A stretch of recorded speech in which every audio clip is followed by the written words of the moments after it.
Hola, ¿qué tal?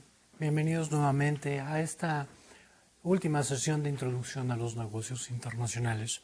En nuestra sesión número 18, barreras arancelarias y no arancelarias a los mercados de exportación, veremos cuáles son las diferentes maneras en cómo los países y ciertas organizaciones tienen barreras para el comercio internacional y cuál va a ser la mejor manera de poder nosotros entablar o manejar este tipo de impuestos. Primero que nada veremos cuáles son los impuestos, las cuotas, los permisos de información comercial del propio producto, así como el envase, el embalaje y todo lo referente a las cuestiones de las mercancías y los productos, regulaciones especiales y las normas oficiales que manejamos dentro del concepto de los mercados internacionales. ¿Cómo vemos qué es un envase y qué es un embalaje? El envase es precisamente donde, de alguna manera, se contiene la mercancía o el producto en cuestión, mientras que el embalaje es la manera en cómo se va a empacar la mercancía como tal. El embalaje se le conoce como el acondicionamiento de la mercadería para proteger las características físicas del mismo y preservar la calidad del producto en el cual nosotros queremos hacer llegar al destinatario final. Esto para protegerlo del manipuleo y de toda la operación y el menaje que se tenga que hacer desde que sale el producto de la fábrica hasta llegar al destino final, pasando por todo el menaje de transporte, muelle y todas las partes que hemos platicado anteriormente. El envase, bueno, pues es la unidad primaria en la cual nosotros vamos a colocar y proteger nuestra mercancía o el concepto del producto en cuestión, la cual se acondiciona posteriormente para poder ser embalada o poder ser de alguna manera acondicionada a este tipo de empaque subsecuente para su posible manejo posterior. ¿Cuáles son los factores que tenemos que considerar a la hora de hacer el embalaje en cuestión? Uno, la naturaleza y el valor de la carga. ¿Esto qué significa? ¿Qué es y cómo es nuestro producto que vamos nosotros a manejar? Es decir, qué contiene, cuál es su naturaleza física, cuáles son los productos que contiene, de qué cuidado tiene que tener para poderse manejar y preservar tanto en calidad como en forma. Y posteriormente el valor mismo, cuánto nos cuesta, cuál es el valor comercial que le tenemos que asignar y en base a esos dos factores es como vamos a considerar la mejor forma de embalar el producto. Respecto a la naturaleza de la carga, vemos que bueno, hay productos que son peligrosos, hay productos de uso normal, hay productos de uso sumamente corriente, como le llamamos, o de uso común, que bueno, requerirán algunas medidas no tan cuidadosas para preservar su calidad y su forma. Sin embargo, hay productos peligrosos que requieren cierto tipo de contenedores especiales, cierto tipo de menaje y elementos para preservar el cuidado, su forma física y su propia calidad. Algunos requerirán de ciertas temperaturas, algunos otros de materiales específicos o aislantes o térmicos, etcétera, etcétera, sea cual sea la naturaleza de la carga que nosotros vayamos a manejar. En cuanto al valor de la carga, bueno, tiene que ver mucho con el valor que tenga a la hora de ser manufacturado. Si está manufacturado con determinado cuidado, con determinado rigor, bueno, pues mayor será el cuidado que se tenga que tener para embalarlo. Sobre todo aquellos si son piezas sensibles, aquello que tenga que ver con cierto tipo de situaciones muy minuciosas a la hora de preservar su calidad y su forma física. Algún tipo de cristalería puede ser el caso, algún tipo de componente electrónico que no requiera una movilidad brusca o una movilidad muy agitada que permite el desajuste de este producto y detrimente su calidad o hasta su forma física. En fin, hay que tener cuidado con el valor de la carga en esta cuestión. Referente a las condiciones del manipuleo o la manipulación, las marcas y el almacenaje del mismo. Bueno, la manera en que será cargado, la manera en cómo va a ser manipulada la mercancía, bueno, tiene que tener ciertos códigos para poder hacerlo. Por lo regular se utilizan plataformas, se utilizan montacargas, grúas de altura, según vaya a ser la forma en cómo nosotros vayamos a manipular el producto. Y tendrá que ser soltado o liberado de acuerdo al lugar donde nosotros vayamos a transportarlo. Habrá para sus cuestiones el manejo que puede ser de hombre a hombre o por factor humano, pero habrá algunos donde requiera cierto tipo de técnicas. Habrá productos en los que requerirías, como te acabo de mencionar, algún tipo de equipo especializado para poderlo manipular de una zona a otra, de un lugar a otro y dar las condiciones e instrucciones necesarias para preservarlo. Ahora, ¿puedes apilarlo? Bueno, hay que ver las condiciones en que lo puedes estivar o lo puedes apilar. Hay que también ver la situación del clima, cuál es el clima en el cual va a estar expuesto, si va a ser bajo un clima controlado, es decir, en un cuarto donde se pueda controlar el clima, o bien va a estar a la intemperie. Hay que tener mucho cuidado de las condiciones donde se ubicará la mercancía, la forma donde se esté manipulando y en esa cuestión vamos a ver cuál va a ser la mejor manera de embalar el producto. Sobre todo cuando vayamos a empezar a utilizar cierto tipo de marcas para poder dar las instrucciones adecuadas y que tienen que ir en la parte de afuera de los empaques. Ahora bien, ¿cuáles son los materiales comunes para poder hacer un embalaje? ¿O qué utilizamos nosotros para poder preservar estas formas físicas y calidades de los productos? Normalmente se utilizan papel y cartón, sobre todo cartón corrugado y diferentes calibres de papel y de cartón para preservarlo, tanto al interior como en la forma externa. También se utilizan metales, puede ser el aluminio, puede ser aleaciones, puede ser acero, en fin, dependiendo el tipo o la naturaleza de la mercancía, vamos a escoger este tipo de materiales. Igual el vidrio, a lo mismo la madera o las fibras sintéticas o la misma fibra de vidrio o fibras vegetales, o por último los famosos polímeros o plásticos que son más livianos que el acero o que ciertos metales y que tienen la misma dureza y la misma rigidez que van a permitir preservar la naturaleza de la carga. Otra parte importante es cuando ya manejamos y hemos seleccionado el tipo de material que utilizaremos para el embalaje, procederemos al marcado de las mercancías. ¿Esto qué significa?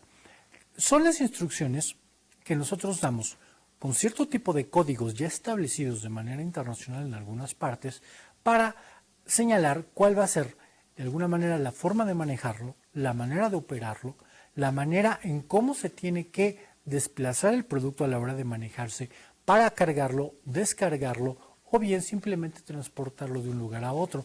Si tiene contenido que pueda ser fácilmente incendiable o inflamable, o bien tiene que preservarse bajo determinadas temperaturas. Si tú ves en un costado de tu pantalla podrás ver un cuadro con diferentes señalizaciones y marcas que se utilizan a la hora de elaborar este tipo de marcas o poderlas plasmar en los diferentes embalajes.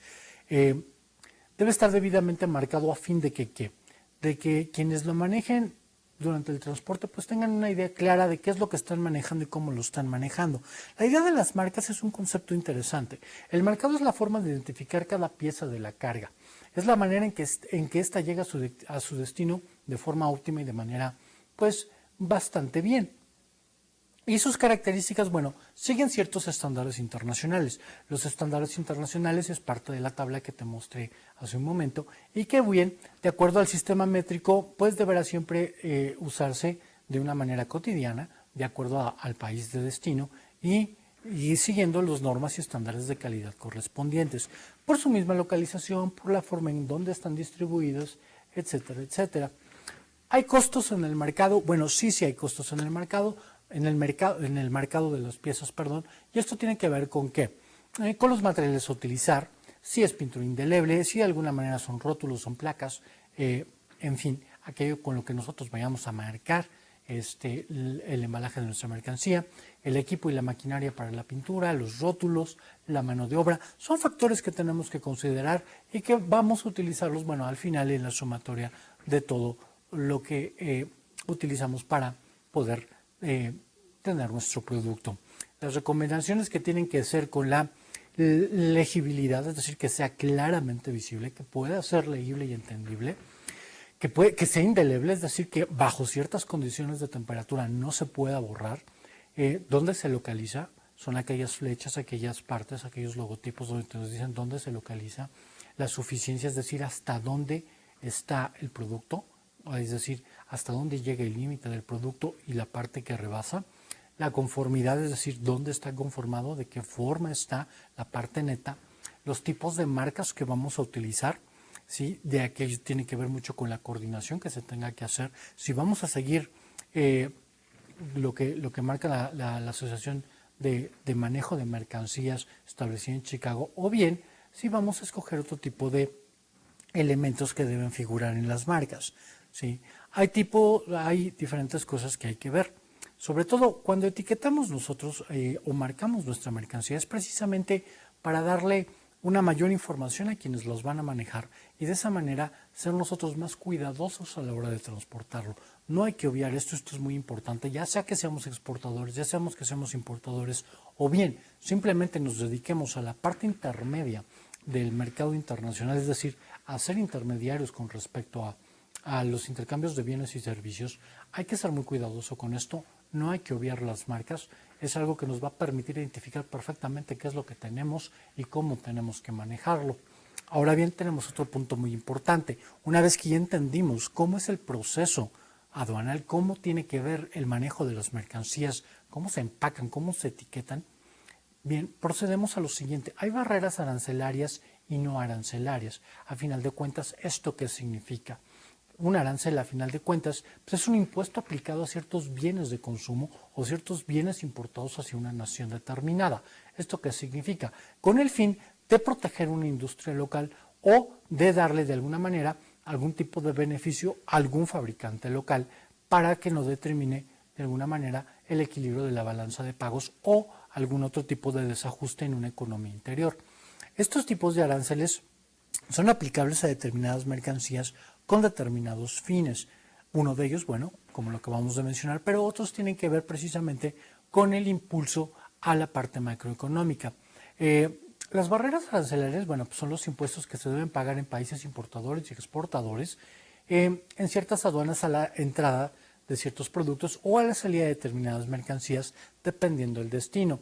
Mientras que una tarifa aduanera es considerada como el instrumento a proporcionar transparencia y certidumbre para el exportador o para el importador. Es decir, hay una tarifa que se paga por concepto de aduanas a la hora de importar o exportar. Mientras que una barrera arancelaria, un impuesto arancelario, pues tiene que ver con la parte de la macroeconomía. Pero esto tiene un objetivo principal. Hay una parte que tiene que ser sustancial en esto. Bueno, el impedir la importación de ciertas mercancías, al final de cuentas, es, como lo había mencionado, una parte para equilibrar la balanza comercial, otra parte para proteger una industria nacional, o bien tiende a ser simplemente una restricción por cuestiones a veces de castigo de un Estado-nación con respecto a otro tipo de países. Ejemplo de esto, en América Latina muchas veces se empezó a hacer importaciones sobre productos procedentes de China. Los productos de China por su manufactura o por su propia procedencia podrían incluso ser más ventajosos en poder adquisitivo, es decir, una persona, un cliente final podía comprarlos de alguna manera muchísimo más fácil que comprar el mismo bien en la industria local o hecho dentro del país mismo. ¿Por qué? Porque a pesar de ser de importación, a pesar de ser un producto importado, el precio era muchísimo menor que el del mercado local.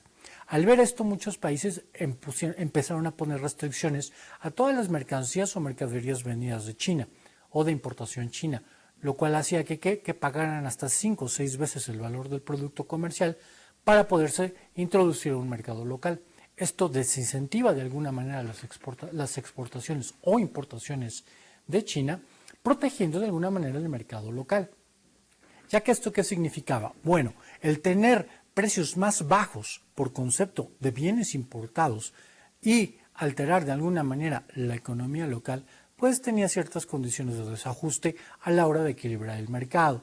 Otra, la calidad también era muy deficiente. Podrías comprar productos sumamente baratos procedentes de China, pero cuya durabilidad, cuya calidad, cuya integridad del producto muchas veces era muy cuestionable y sumamente dudosa. Incluso se llegó a decir que podían poner en riesgo la calidad del usuario de estos productos. Luego entonces los Estados-naciones deciden poner este tipo de barreras con el fin de proteger su propia industria. Dicho esto, bueno, vemos que un arancel, pues hasta cierto punto no es un mal impuesto, siempre y cuando, bueno, depende de donde te encuentres. Las barreras arancelarias juntos con las barreras no arancelarias pueden impedir hasta cierto punto el desarrollo del libre comercio, sí y solo sí lo vemos como una especie de desventaja. Muchas veces son también para hacer crecer una industria en un mercado local para posteriormente internacionalizarla o volverla potencialmente exportadora, como en ciertos países sucede. Otra parte tiene que ver mucho con las medidas precisamente que se toman y por cuánto tiempo, ya que las barreras arancelarias pueden ser de alguna manera temporales y no tanto cuanto permanentes.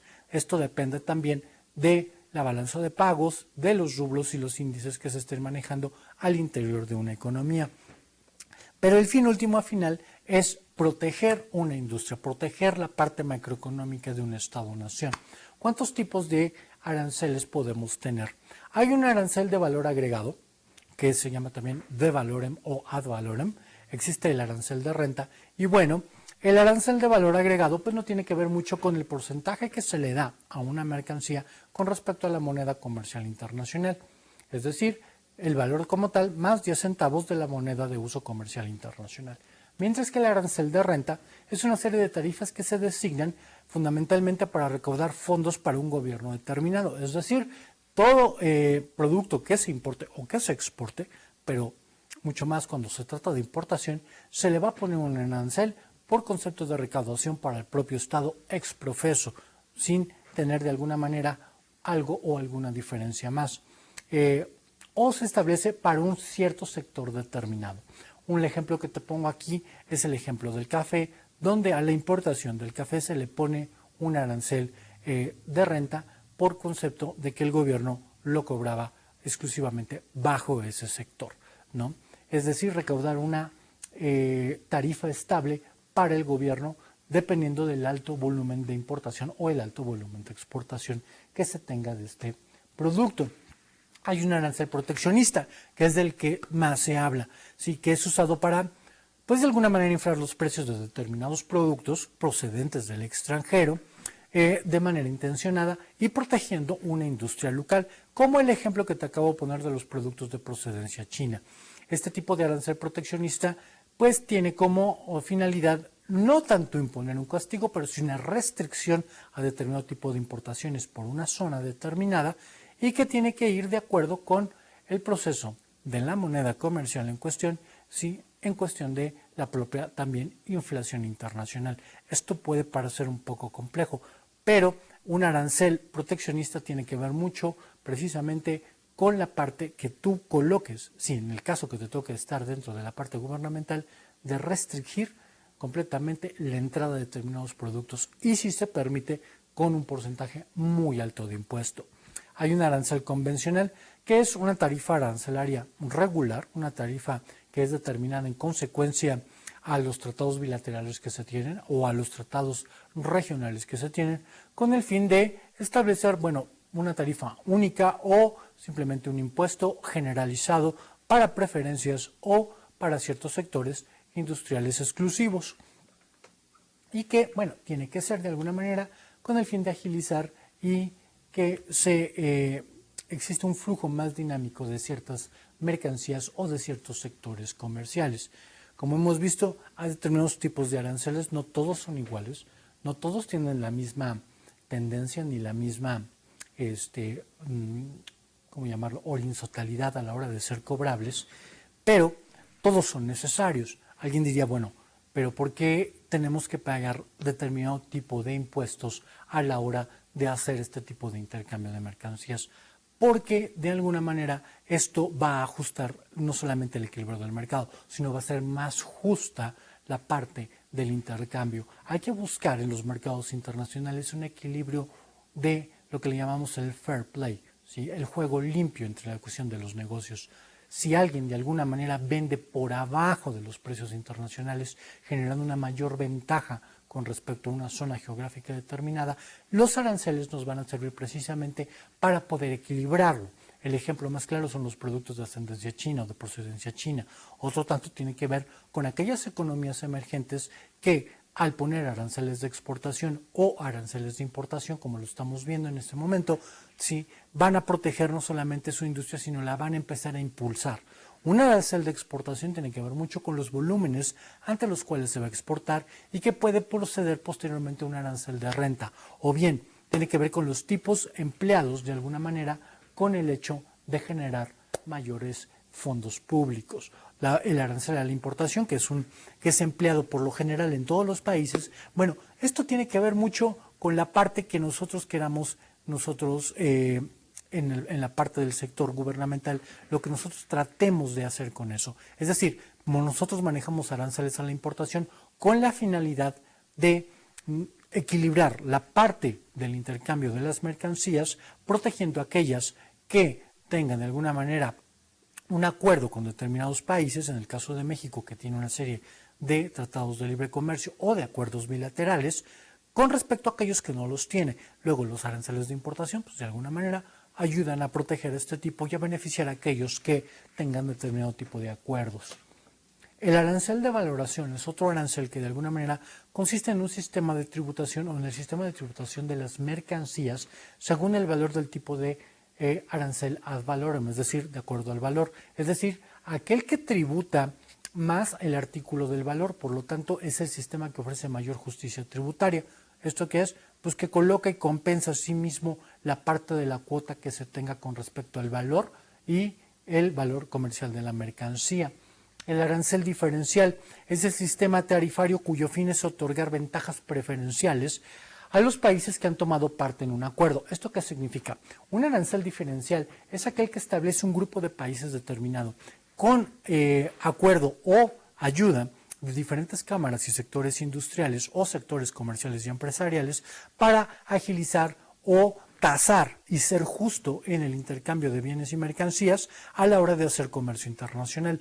Esto sucede mucho, como en una sesión te había platicado, con el Cono Sur. Sucede también, o debería suceder, con ciertas zonas de Euro 1, o también con algunas zonas comerciales de manera bilateral, de manera trilateral. Hay un acuerdo semejante de preferencias o de aranceles diferenciales con respecto a América del Norte, que de acuerdo al Tratado de Libre Comercio se van a ir desgravando o se van a ir eliminando conforme la temporalidad señalada en el acuerdo. Dicho sea, en cuestión de esto, un arancel diferencial protege a los miembros de una zona como tal para darles una ventaja con respecto a aquellos que no pertenecen a la zona económica o no pertenecen de alguna manera al acuerdo establecido y no gozan de este privilegio. Hay aranceles específicos que son aquellos que las mercancías tributan por sector exclusivamente o por un área determinada, ya sea de bienes intermedios, ya sea de materia prima o bien por productos finales o por bienes y servicios, o según el cálculo que se produce de multiplicar las unidades arancelarias que se tengan por la unidad comercial en la cual estemos manejando. Hay un arancel también que se maneja como arancel externo común, que tiene una estructura un tanto cuanto dispar, o bien tiene un aspecto económico muy distinto. Este arancel externo pues es denominado así porque pertenece a una unión aduanera específica, pertenece también a una zona generalizada y se utiliza precisamente para aquellos miembros que al configurar una unión comercial solamente gozan de determinado tipo de impuestos o determinado tipo de aranceles y dejando al resto como una parte externa. Es decir, este impuesto se grava únicamente para aquellos que no pertenecen a una unión determinada y que es en función solamente de los privilegios para una unión comercial específica o de aquellos países. Hay barreras arancelarias y barreras comerciales que de alguna manera ponen cierto freno a determinado tipo de procedimientos aduaneros. Barreras comerciales, bueno, puede haber un mecanismo de barreras comerciales único o puede ser de diferente forma. ¿Esto qué tiene que ser? Pues son los que utilizan determinados tipos de estados o determinado tipo de gobiernos con el fin de reducir incentivos para la importación. ¿Esto qué significa? ¿Qué es una barrera comercial al final de cuentas? Bueno, en una industria local determinada se le trata de dar cierto tipo de ayuda y de fomento, elevando los costos de la importación, es decir, poniendo aranceles restrictivos al concepto de las importaciones con el fin de impulsar una zona interna. Ahora bien, una barrera arancelaria, bueno, pues son las restricciones que ponen determinados tipos de organismos con el fin de equilibrar cierto tipo de cuestiones macroeconómicas o la misma balanza de pagos. La diferencia entre una barrera comercial y una barrera arancelaria, bueno, tiene que ver mucho con la cuestión de los impuestos. Los aranceles son impuestos netamente, mientras que las barreras comerciales tienen que ver mucho con las políticas que dirige un país, políticas comerciales exprofeso para poder desarrollar zonas industriales o zonas comerciales o zonas empresariales específicas. Hay barreras legales, hay barreras económicas y hay barreras culturales. Las barreras legales, bueno, tienen que ver mucho con la disposición de la autoridad administrativa, es decir, las barreras legales tienen que ver mucho no solamente con la cuestión de las leyes y las cuestiones tributarias, sino de la manera de cómo se ejerce, la forma en quién va a ejecutar esto y quién va a operarlo de determinada manera. En este conjunto, muchos estados-naciones trabajan junto con autoridades aduaneras, autoridades legales y procuraduría, así como con cuestiones de normatividad o agencias u oficinas nacionales de normas, las cuales van a dar la calidad y la certeza de los procedimientos que se estén utilizando en esa cuestión. De hecho, sea de paso, mientras más altas son las barreras legales, es decir, mientras más trámites existan o más requerimientos existan en cuestiones legales para poder introducir o sacar mercancías de una zona regional, bueno, las exportaciones e importaciones tenderán a disminuir en esa zona. Muchas veces es complicado imponer un arancel o poner una barrera comercial. Entonces, para determinados organismos o determinados estados-naciones es más fácil poner una barrera legal. Estas barreras legales de alguna manera constituyen una manera de protección para determinado tipo de industria o bien para que en ciertos países sea un control determinado de la economía nacional. Las barreras económicas en otra cuestión, bueno, tiene que ver mucho con el poder adquisitivo de los consumidores. ¿Esto qué significa? Una barrera económica tiene que ver mucho con el valor del dinero, tiene que ver mucho también con las cuestiones de las operaciones del consumo, del poder adquisitivo real.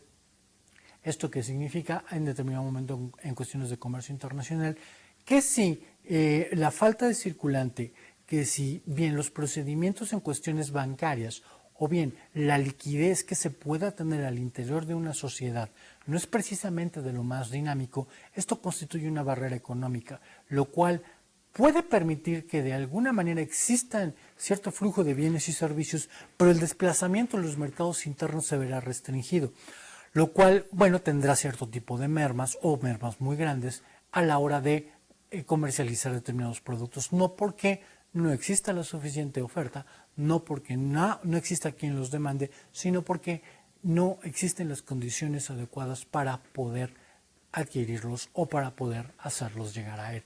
La conjunción de todo este tipo de barreras, bueno, puede tener cierto tipo de frenos al comercio internacional, pero las barreras económicas tienen que ver mucho con eso, con el tipo de circulante que se esté utilizando, el tipo de las instituciones bancarias en las cuales estemos operando y que sea precisamente los estados-naciones quienes impongan este tipo de barreras.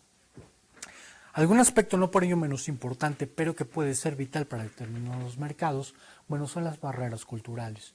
Ya vimos que las cuestiones hacendarias, las fiscales, las legales y las económicas, pues marcan determinados rubros o determinados vectores a la hora de ejercer el comercio. Pero las barreras comerciales impiden totalmente o parcialmente la comercialización de ciertos productos.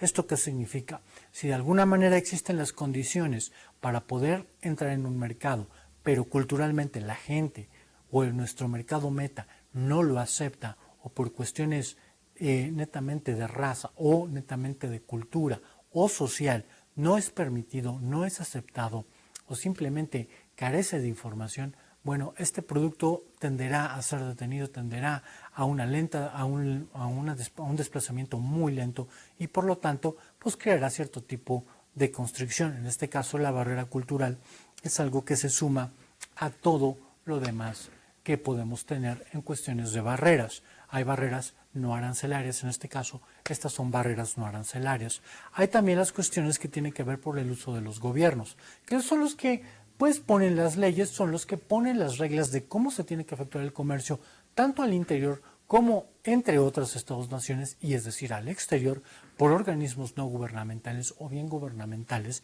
y que de alguna manera pues los tenemos de tres maneras: las barreras arancelarias, las no arancelarias y las ya proteccionistas para algunos. Las barreras arancelarias o aduaneras, bueno, pues tiene que ver precisamente con las cuestiones y restricciones que se pongan a la hora de establecer los puntos y requerimientos aduanales, las prohibiciones que se tengan para importar o exportar. Bueno, de eso va a determinar mucho las leyes que ponga un estado para poder importar qué o poder exportar qué y qué tipo de productos. Muchos de esos productos que pueden ser buenos, que pueden ser sumamente asequibles, bueno, pues traen cierto tipo de dificultades a la hora de poder comercializarse, o bien constituyen una amenaza para determinado tipo de productos. En lo cuestión, déjame ponerte un ejemplo al respecto. Cuando se trata de ciertas prohibiciones, cuando hablamos de aranceles aduaneros, pensemos en la industria automotriz. Hoy por hoy la industria automotriz es una industria bastante dinámica, incluso en periodos de crisis. Llega a ser una industria que vende y vende bien. Quizá tendrá mermas, pero sus mermas son muy calculadas y muy bien programadas. ¿Qué quiero decir con esto? Cuando el mercado japonés, el mercado asiático, decide incursionar en el mercado de los automotores, tiene pensado hacer algo muy interesante. ¿Cómo igualar la calidad? ¿Cómo igualar de alguna manera la excelencia que puede tener el desempeño de un automotor, pero con un costo menor? ¿Cierto? Te preguntarás, bueno, eso es excelente. Todo el mundo hemos conocido cómo son los automóviles japoneses. Cierto que son eficientes, cierto que de alguna manera tienen una durabilidad muy considerable, tienen algunos diseños atractivos, etcétera, etcétera, pero en un inicio, digamos que incursionar en el mercado regional norteamericano pues era complicado. ¿Por qué? ¿Cómo tú le pones en la cabeza a un ciudadano norteamericano que un automóvil proveniente de quien era su enemigo en la Segunda Guerra Mundial era lo suficientemente bueno y confiable como el auto que tú manejas? Es decir, pensando en la mentalidad norteamericana. Bien, a esto me refiero. Primero que nada, digamos que el producto se iguala, incluso se supera. Hoy por hoy sabemos que hay automóviles japoneses que rebasan y por mucho cierto tipo de estándares y calidades que muchos norteamericanos. En sus inicios no era muy distinto. Sin embargo, a la hora, hablando ya de negocios, hablando ya de dinero, a la hora de que el mercado norteamericano se ve de alguna manera penetrado por las mercancías japonesas en cuestión de automotores, vemos que la aceptación en un principio era muy renuente. Habría que entrar de alguna manera y había que hacerlo bien. Sin embargo, la parte del Ministerio de Comercio, en conjunción con el Congreso de los Estados Unidos, se ponen de acuerdo para lo siguiente. Vamos a hacer una serie de inspecciones aduanales con respecto a los automotores que vienen entrando. ¿Qué tipo de normas de seguridad tienen? ¿Cuáles son sus puntos, cuáles son sus mejoras, sus índices contaminantes, el uso de materiales? Y empezamos a hablar de que se pone en práctica todo aquello que hemos empezado a conversar desde que tú y yo hemos tenido este tipo de cátedra, este tipo de encuentros tú y yo cada vez. Y empiezan a hacerlo físicamente, empiezan a inspeccionar unidades y se empiezan a dar cuenta de que sí hay detalles, pero son detalles de máxima calidad, son detalles que de alguna manera pues muchos autos norteamericanos no tienen y ellos sí los tienen, pero a favor de la calidad. Y se empiezan a ver en la necesidad de decir, bueno, hay que proteger nuestra industria nacional, hay que proteger a las marcas que tú bien conoces, Ford, General Motors, Chrysler, y se ven obligados a, políticamente quiero decir, obligados a poner cierto tipo de prohibiciones. Y estas prohibiciones son precisamente elevar cierto tipo de aranceles, poner una barrera a arancelaria o fiscal para la importación de este tipo de automotores que por mucho costaban por debajo de lo que tú podías comprar con un automóvil norteamericano de costo regular, ¿no? Este es un ejemplo muy común y que a pesar de que se han estudiado e incluso se hacen tesis con respecto a este tipo de ejemplo, hoy por hoy sigue siendo uno de los ejemplos más fáciles para entender lo que son las prohibiciones, lo que son las barreras arancelarias. Y hoy por hoy el comercio de vehículos orientales en el mercado norteamericano es de gran aceptación, sobre todo porque no solamente han tomado el concepto de muchos de sus automotores, sino que los han mejorado, les han hecho por decirlo así, unas mejoras muchísimo más adaptables al mercado norteamericano y que pueden gozar de una libertad que ciertos coches americanos no tienen o de por sí no tenían, pero no los consideraban. Ahora bien, tenemos otra parte importante, el concepto de las cuotas, que corresponden al límite de las mercancías que pueden ser importadas o exportadas a un país determinado. Es decir, es una restricción cuantitativa de las mercancías que nosotros queremos exportar, ya sea de salida o ya sean de entrada.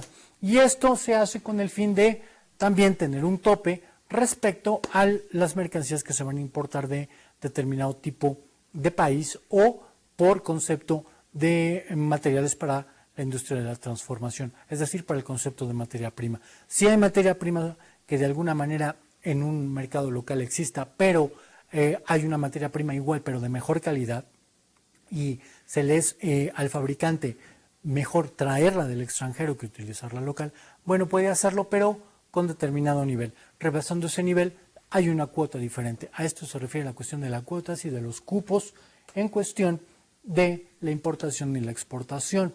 ¿Hay reglas y procedimientos técnicos para todo esto? Claro, que son los obstáculos de tipo no arancelario para el impedimento de introducción de mercancías o para sacarlas. Las reglas y procedimientos técnicos tienen que ver mucho con la tecnología que se utiliza, las formas y los estándares, las normas de origen o las normas de calidad que se tenga que tener a la hora de la manufactura de determinados productos. En este caso, este tipo de barreras pues son aplicables a determinados sectores de la industria cuando se quiere detener la importación de ciertos productos o bien determinar si hasta aquí se va a exportar determinado tipo de cantidades. Las subvenciones, que tiene que ver mucho con la parte de los subsidios, es decir, cuando el Estado decide apoyar a determinado sector de la industria o a determinado sector del ramo empresarial con el fin de agilizar su posibilidad de incursionar en mercados extranjeros. Esto tiende a confundirse mucho con lo que es el dumping, que también es una serie de restricciones que se ponen una vez que una empresa o un grupo de una zona geográfica determinada vende determinados productos por abajo del costo internacional que se tiene esperado, ¿sí? Lo cual hace que exista un desplazamiento mayor de estos productos, se empiece a demandar más, pero no por ello tenga que de alguna manera ser de excelente calidad. Te pongo un ejemplo con las cuestiones que pasan con el mercado asiático, los productos procedentes de China.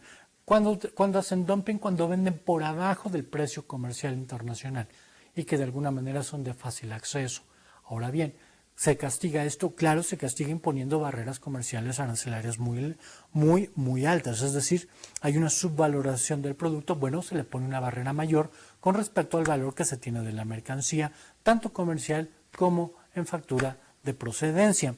Hay barreras normativas o barreras gubernamentales, todas las que te había mencionado, con respecto a las que manejan los estados, pero hay recaudatorias, hay de protección a la industria o a la economía, hay de protección al patrimonio cultural del país, que es ahí donde nada de esto puede ser ni importado ni exportado, y está la conservación del medio ambiente físico, es decir, aquellas restricciones o barreras que se ponen siempre y cuando la inversión extranjera no sea contaminante, porque esto de alguna manera también es una forma de internacionalización y se pone este tipo de barreras no arancelarias.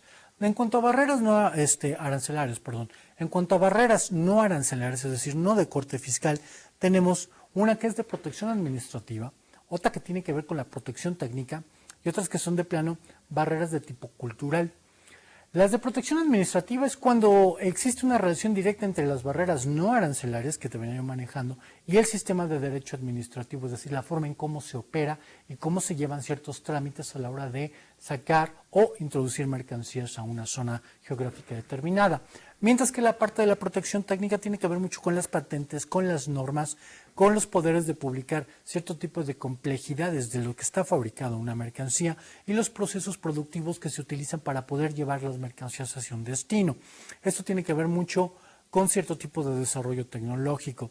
Otras barreras, como te había mencionado, pues es la forma jurídica o la forma religiosa o la forma ideológica para poder llevar a cabo este tipo de comercio internacional, este tipo de negocios.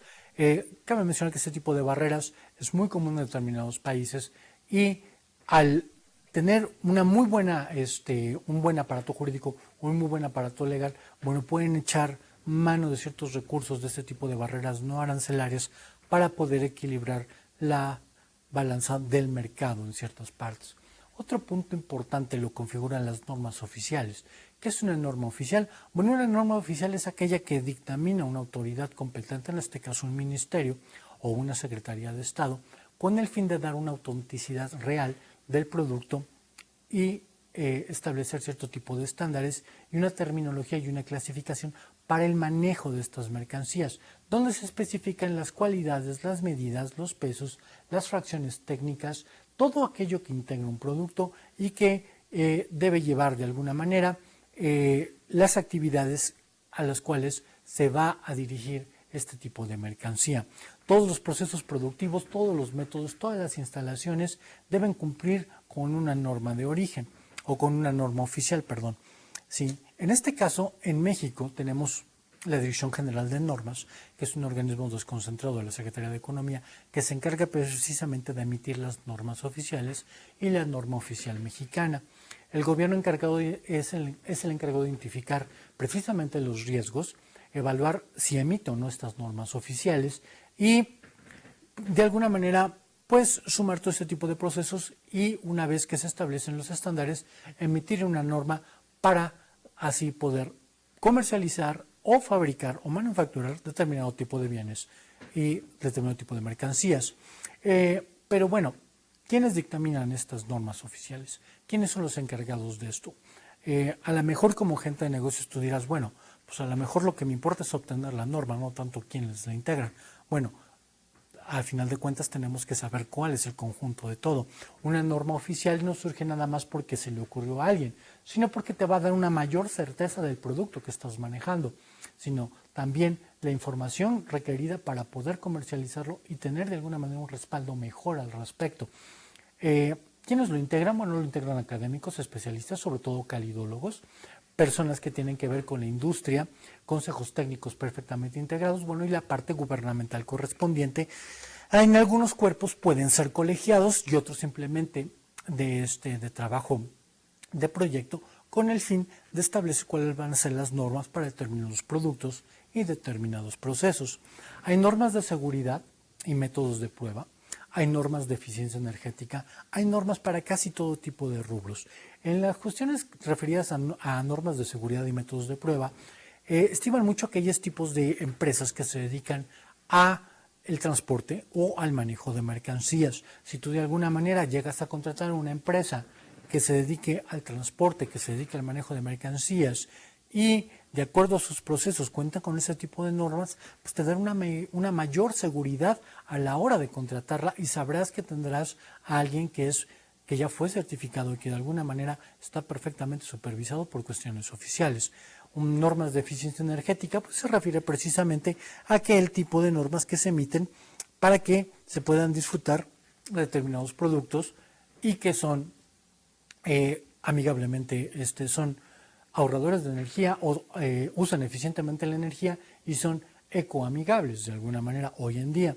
Hay normas de prácticas comerciales, es decir, aquellas que verifican que los prestadores de los servicios te brindan la información necesaria a fin de que, bueno, evites contratiempos, tengas la información adecuada de los productos o del bien en cuestión y que esto estima mucho en cuestiones de personas que se dedican a atenciones al público o que tiene que ver con las relaciones públicas o todo aquel tipo de empresa que de alguna manera para brindar o ofrecer algún producto determinado tenga contacto sí, y retroalimentación con su cliente. Tú dirás, ¿qué empresa no lo hace? Pero hay empresas como universidades, hay empresas como empresas de servicios que pueden ser de tecnología, de bienes básicos, etcétera, etcétera, que si logran tener este tipo de normas, bueno, podrán certificar sus procesos de atención al público. Hay normas de información comercial que ya veremos en un momento cuál va a ser la información que debe llevar la información de un producto y estas normas establecen qué es lo que tiene que llevar un producto en su etiqueta. No solamente el peso, no solamente el contenido, la parte nutricional si se trata de alimentación y la forma en cómo se debe utilizar. Dicho sea de paso, el fabricante siempre tiene que decirle al usuario cuál es la mejor manera de utilizar su producto. Este tipo de norma es la que te va a decir cómo debe llevar la etiqueta y de qué manera tiene que ser puesta. Hay normas metodológicas, las normas metodológicas que tienen que ver con los métodos de fabricación y los métodos que se utilicen para utilizarlas en cuanto tal. Y bueno, tenemos toda una serie de utilidades de informaciones a la hora de tener nosotros un producto. Utilidades de información comercial, es decir, cómo se utiliza el producto, ante quién, mantener informados a los clientes y toda una serie de elementos para poder nosotros conocer y manejar los productos a la hora de importarlos, exportarlos o simplemente ser clientes al respecto. Tú te preguntarás, bueno, ¿y quién regula las normas de origen o las normas oficiales? Estas normas se rigen a partir de la Dirección General de Normas y corresponden precisamente a las entidades gubernamentales llevar a cabo todo este proceso. Como ves, tanto normas oficiales, normas mexicanas, cuestiones arancelarias, barreras culturales, barreras comerciales, procedimientos aduaneros, técnicas de negociación, participación en ferias, áreas de oportunidad, de penetración de mercados. Todo lo que hemos visto es una serie de herramientas, es una serie de conocimiento que te va a llevar a introducirte a la era de la globalización a la hora de que como mercadólogo puedas definir claramente cuál va a ser un mercado meta. La idea de utilizar inteligencia comercial e inteligencia informativa mediante el proceso y recabación de información y procesamiento de la misma en aplicación te va a dar herramientas únicas que podrás utilizar a la hora de establecer no solamente un mercado meta, sino las empresas diversas que puedes contratar para hacer negocios internacionales, fusion, mergings, acquisitions, todo lo que tenga que ver con herramientas de penetración internacional. Hoy por hoy el mercado es sumamente dinámico. En el siglo XXI manejamos herramientas de alta tecnología que ayudan a los procesos, que hacen que las normas oficiales sean una obligatoriedad y que de alguna manera podamos ser más competitivos y elevemos la calidad de nuestros servicios, nuestros productos y nuestros bienes. Quiero darte las gracias por estar conmigo en todo este tipo de sesiones, en todas estas sesiones, que para mí fue un placer poder compartir contigo y espero verte en una próxima cátedra, en una próxima unidad, en una próxima asignatura en las cuales podremos compartir más, no solamente sobre negocios internacionales, sino sobre cuestiones empresariales y cuestiones comerciales. Por mi parte ha sido todo. Yo soy José Cuauhtémoc Corona y fue un placer haber estado contigo. Muchas gracias.